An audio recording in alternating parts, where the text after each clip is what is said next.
नमस्कार, मी धन्यता सोनकांबळे. आपण पाहत आहात नागराज न्यूज. पाहूयात आताची सर्वात मोठी बातमी.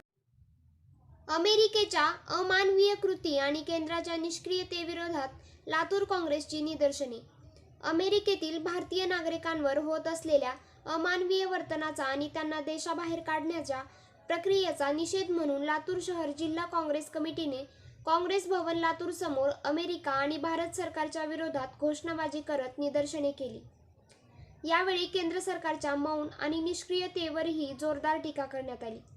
लातूर शहर जिल्हा काँग्रेसचे अध्यक्ष ॲडव्होकेट किरण जाधव यांनी अमेरिकेच्या सरकारवर भारतीय नागरिकांना गैरवर्तन, अपमानजनक पद्धतीने डिटेन करून देशाबाहेर फेकण्याचा आरोप केला. अमेरिकेतील भारतीय समुदायाच्या प्रतिष्ठेला धक्का लागत आहे.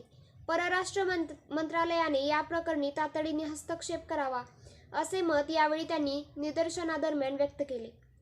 त्यांनी भारत सरकारवर अमेरिकेशी कडक भूमिका घेऊन प्रवासी भारतीयांच्या हक्काच्या रक्षणासाठी राजनैतिक दबाव आणण्याची मागणी केली. निदर्शनकर्त्यांनी अमेरिकेच्या वैश्विक मानवाधिकार धोरणातील दुपट्टी वृत्तीवरही टीका केली. भारताचे नागरिक हे परदेशात सन्मानाने राहावेत, यासाठी केंद्राने निष्क्रियता दाखवू नये, अशी भूमिका काँग्रेस कार्यकर्त्यांनी मांडली. अमेरिकेतील ट्रम्प सरकार